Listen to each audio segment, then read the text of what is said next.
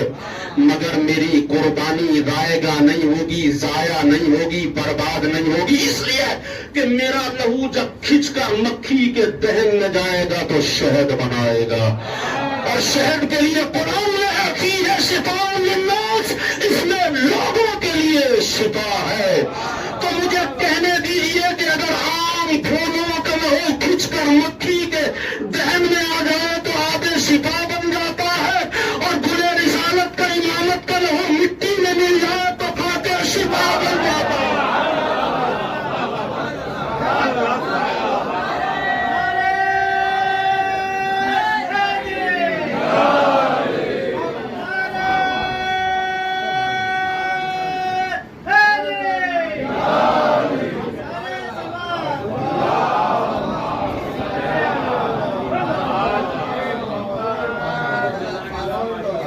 تطہیر بھائی آپ بہت دیر سے ہیں تو اب جملہ سنیے گا ابھی آپ کے لیے. حضور سرور کائنات فخر موجودات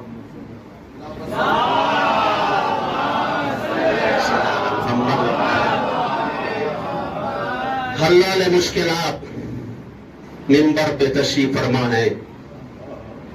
پنجتن کا سورہ ہے، تکبیر کی فضا ہے، تقدیس کا ماحول ہے، فاطمہ کی تسبیح ہے، اطاعت کی قناعت ہے، صداقت کا پہرا ہے. زبان رسالت حلال و حرام کے مسائل بیان کر رہی ہے. آفتاب رسالت منبر نبوی کے افق سے طلوع ہو کر قلوب انسانیت کو روشن و منور کر رہا ہے. حضور کی زبان سے خطبہ فیض جاری ہے. نیچے مجمع بیٹھا ہوا ہے، اچانک سامنے سے ایک مکھی کا گزر ہوا. بات ختم کروں گا اب 2-3 جملوں میں مجلس اور مسائل پڑھوں گا. نہیں اب آرام تو کل ہوگا جی، لیکن میں داد اور دعا چاہوں گا. آج تک میں نے کبھی ڈیمانڈ نہیں کی مرزا بھائی، آج داد بھی چاہیے اور دعا بھی چاہیے. ایک مکھی کا گزر ہوا. بہت توجہ سے سننا میرے دوستوں اور میرے عزیزوں. صحابی نے مکھی کو دیکھا اور پھر نبی کو دیکھا. یا رسول اللہ ایک بات سمجھ میں نہیں آتی. کب کیا سمجھ میں نہیں آتا؟ کہا یہ جو شہد کی مکھی ہے نا، یہ کڑوے پھولوں پہ بیٹھتی ہے، کڑوے پھلوں پہ بیٹھتی ہے، اس کا رس میٹھا کیوں ہوتا ہے؟ تھوڑا سا توجہ کر لیں. اور میرا دیکھیں میں کس مشکل میں، آپ کو تھوڑا سا فیور ہے اس لیے میرے لفظ نکل گیا منہ سے. ایک صلوات سے سہارا دے دیں میری شفایابی کے لیے.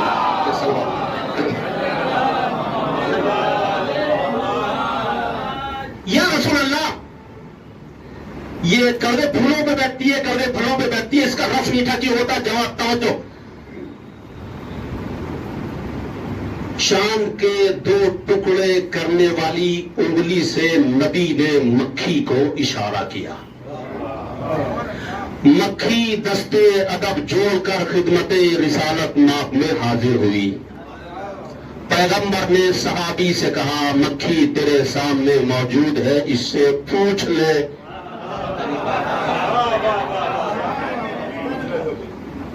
مکھی تیرے سامنے موجود ہے، اس سے پوچھ لے. گھبرا کے کہتا یا رسول اللہ میں نہ اس کی زبان جانتا ہوں، نہ لینگویج جانتا ہوں، نہ بھاشا جانتا ہوں، نہ آواز پہچانتا ہوں، نہ لہجہ پہچانتا ہوں. نبی نے مسکرا کے فرمایا پھر تو تجھے سمجھ میں آ جانا چاہیے کہ تو ہمارے جیسا نہیں ہے، ہم تیرے جیسے نہیں ہیں. میں کیا کہہ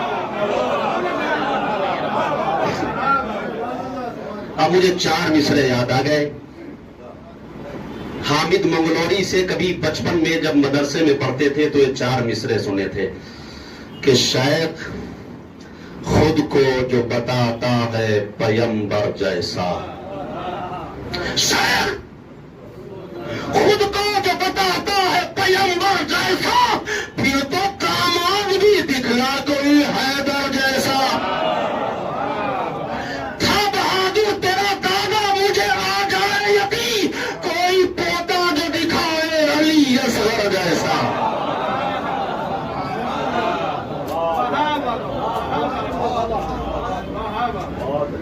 کہتا کہ میں نہ اس کی آواز پہچانتا ہوں، نہ لہجہ پہچانتا ہوں، نہ لینگویج جانتا ہوں، نہ بھاشا جانتا ہوں، نہ زبان جانتا ہوں، بھلا میں کیسے اس سے گفتگو کروں؟ پیغمبر نے فرمایا مکھی یہ پوچھ رہا ہے۔ نہیں پہنچے آپ رضا بھائی۔ مکھی اب تو بتا، اس لیے کہ میں تو تیرا لہجہ بھی پہچانتا ہوں، آواز بھی پہچانتا ہوں۔ مکھی یہ پوچھ رہا ہے کہ تو کڑوے پھولوں پہ بیٹھتی ہے، کڑوے پھلوں پہ بیٹھتی ہے، تیرا رس میٹھا کیوں ہوتا ہے؟ مکھی نے جو جواب دیا وہ 4 مصروں میں سنیے۔ مکھی نے کہا کہ عشق حیدر میری پرواز کی رانائی ہے، عشق حیدر میری پرواز کی رانائی ہے، میں ہواؤں میں یہی تیر لیے بڑھتی ہوں، پھول کے رس میں تو کڑواہٹیں ہوتی ہیں مگر میٹھا کرنے کے لیے ناد علی پڑھتی۔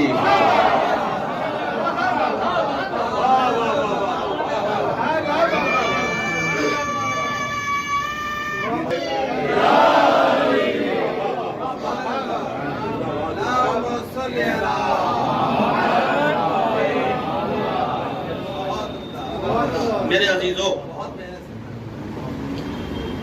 2 جملے اور سن لیں بس۔ مکان آپ بھی بناتے ہیں، مکان مکھی بھی بناتی ہے، لیکن جملہ کہوں اگر آپ آمادہ ہیں تو مجلس ختم ہونے جا رہی ہے۔ جس مکھی کا میں نے ذکر کیا، جس کا نام کا پورا سورہ قرآن میں ہے، شہد کی مکھی، اس کے علاوہ بھی ایک کوالٹی ہے مکھی کی، یعنی ایک کوالٹی تو نہیں کہنا چاہیے، کیٹیگری ہے جو دنیا میں پائی جاتی ہے۔ تعداد سب سے زیادہ، کثرت سب سے زیادہ، اکثریت میں ہے، میجورٹی میں ہے، بڑا اطراتی ہے اپنی اکثریت کے۔ ہم اکثریت میں ہیں، ہماری تعداد بہت زیادہ ہے، ہم میجورٹی میں ہیں۔ یہ اتنے سے لوگ، ہمیشہ اکثریت اکڑتی ہے اقلیت کو دیکھ کے، لیکن اکثریت کے نصیب میں نجاست پہ بیٹھنا ہوتا ہے۔ میں نے کیا کہہ دیا؟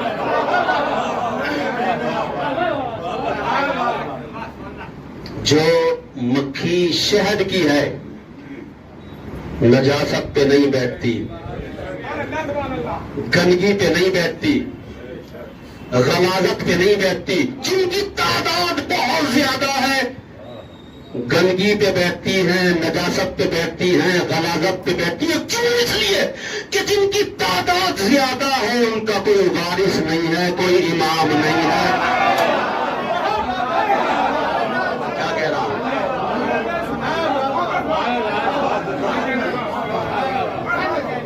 اس کا مطلب یہ ہوا کہ جس قوم کا وارث نہ ہو وہ پھٹکتی ہے نجاستوں کی طرف۔ وہ جس قوم کا وارث زندہ ہو وہ نہ نجاست پہ بیٹھتی ہے، نہ غلاظت پہ بیٹھتی ہے، نہ گندگی پہ بیٹھتی ہے۔ لیکن اگر جس چھوٹی سی قوم مکھی، اس کا بھی ایک سردار ہے جس کا نام ہے یعصوب،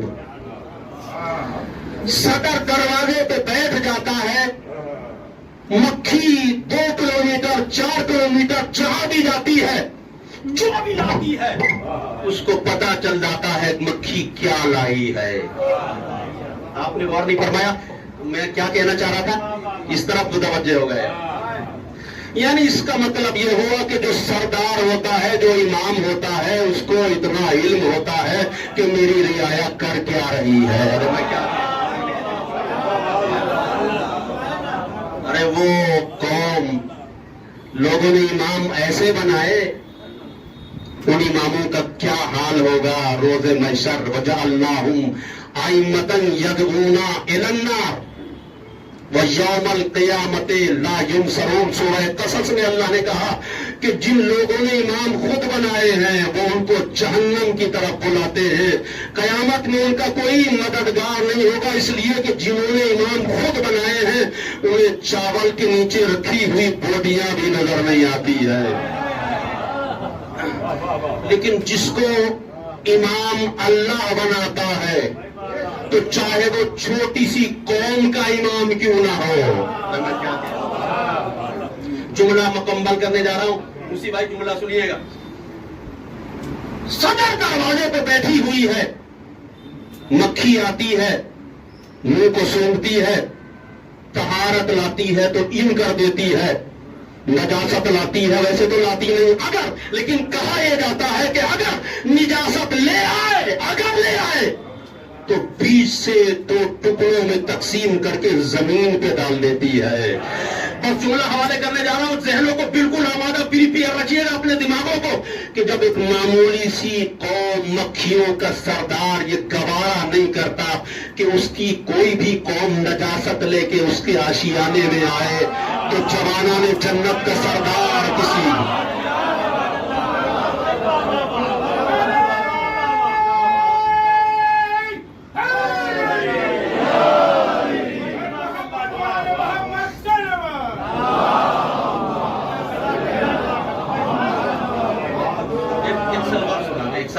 تھوڑا سا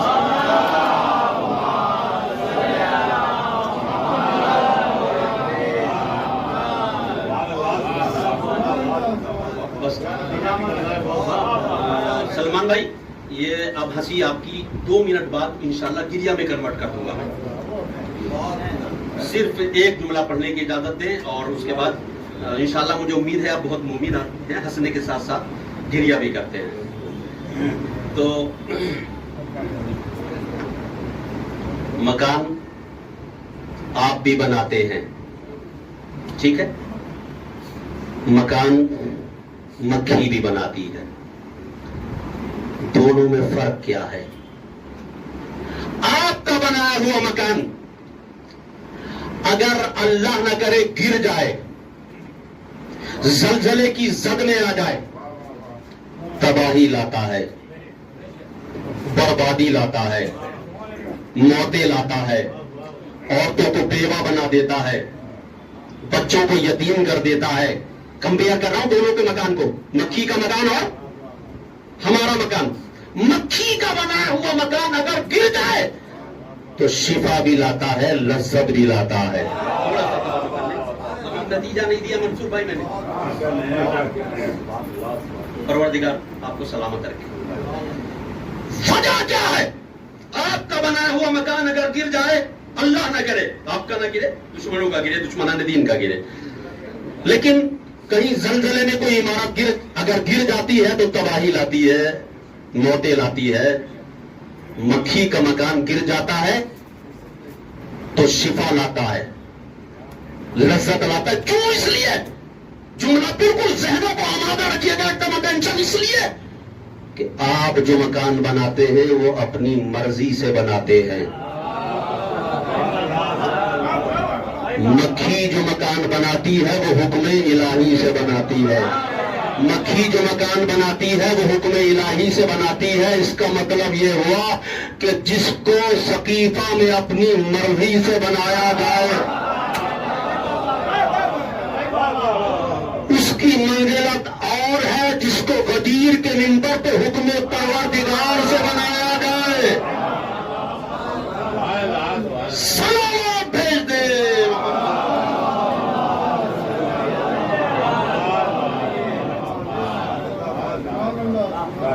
میرے عزیزو، اگر اللہ کے بنائے ہوئے امام کو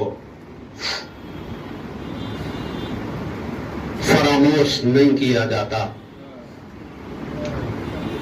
اور دنیا صرف اللہ کے بنائے ہوئے اماموں کو فالو کرتی